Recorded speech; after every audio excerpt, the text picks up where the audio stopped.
One of the most common pieces of advice that I'll get from others living out of vans and RVs is to get myself a seat cover.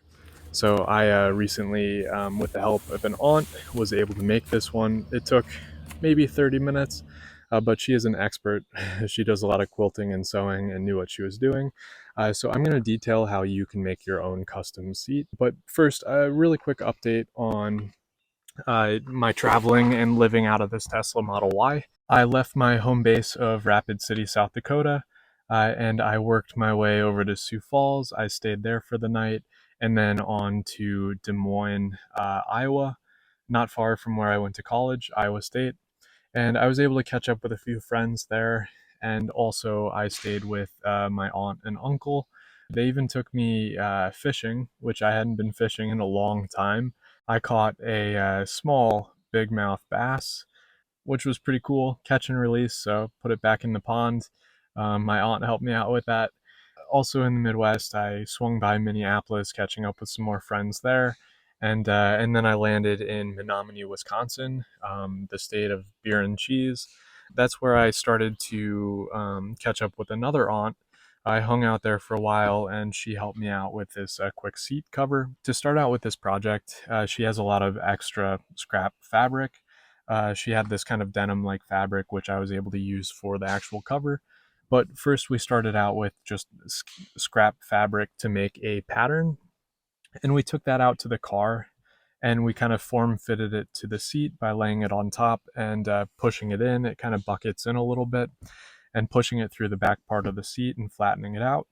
And with that on the seat, I marked around the full top ridge to get the pattern or the outline. And then with that in hand, inside, I kind of cleaned up the drawing a little bit. My aunt had me fold it over so it'd be a little more symmetrical and evenly balanced. Not all seats are symmetrical, but for the most part, you can make little adjustments where needed. The next step was to pin it together so it wouldn't move on us. And another step, which some people might miss, is adding just over an inch, measuring that out and marking it on the outside of that outline. Because when we sew the piece that hangs down to it, that part is going to fold inside. So it gives a little extra fabric there. So with that additional outline, around the outline, I cut out the rest of the pattern, and then from there, we laid out the fabric that I wanted to use, which was the more denim style. It should be a little sturdier, last a little bit longer. We matched up the pattern on that. We pinned it down, and then from there, we were able to cut it out. We left a lot of additional on the back. We could always cut more off where needed. Then we brought it back out to the car, laid it on top, kind of pushed it in to form fit it. And luckily, we measured twice, cut once, and it seemed to be working. It did work. Spoiler alert.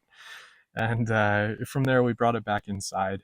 We measured most of the outside of the seat cover, and then with that length, I think it was like 52 or 54 inches, we ended up cutting a long strip, roughly 4 or 5 inches wide. We cut that out to be able to attach to the top of the seat cover. So with that on hand, we ended up pinning it together and sewing it. And before we folded the fabric right side out, I ended up cutting a little bit around the curves of the seat cover. And the reason I did this was to help it lay a little more flat when it's on the actual seat. So with that done, brought it back out to the car, and that's what I have here today.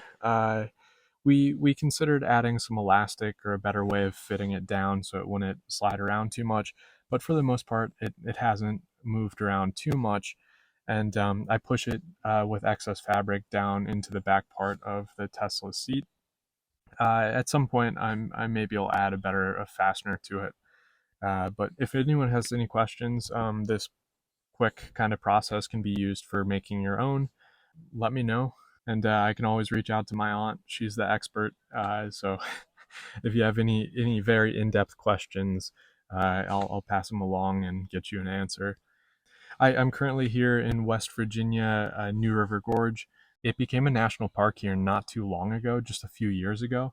Last time I was here, it wasn't a national park, and it's an amazing area for rafting, rock climbing, hiking, biking, living out of a car. There's a lot of free campsites in the actual campgrounds. And I think I'll probably put together a video about how I'm living out of my Tesla in this park. So hopefully I'll see you in the next video here soon.